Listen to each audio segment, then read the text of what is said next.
Hi, Dr. Besser. This is a screencast of one of my EDpuzzle videos. This is the National Geographic one. I'm going to watch it as a student right now, and I assume that you'll want me to let the narration take over, so I'll only talk when the questions come up.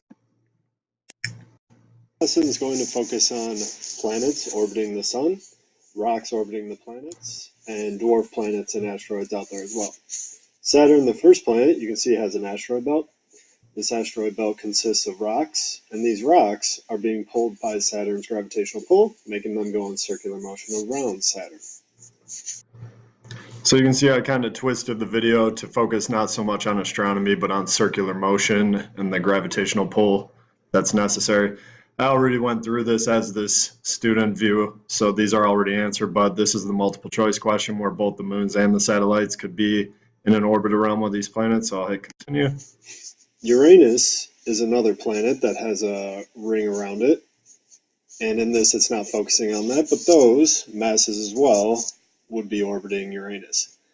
Neptune having the distance from the sun right there and how it orbits the sun, but also the other planets orbiting the sun at different radius, which is dependent upon the gravitational pull that they have with the sun. These last two questions are not multiple choice, so again, I already typed this in, but it's waiting to be graded by me, the teacher, so I'd give them feedback on that.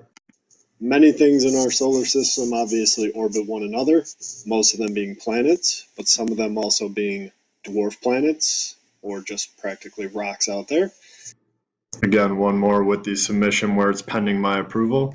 And these can also orbit these stars, being the sun as well, from very far distances, one of them being Pluto. And the other criteria that obviously doesn't show up here, but you would see it from the original videos, I cropped it down to about 1 minute. Thank you, Dr. Besser.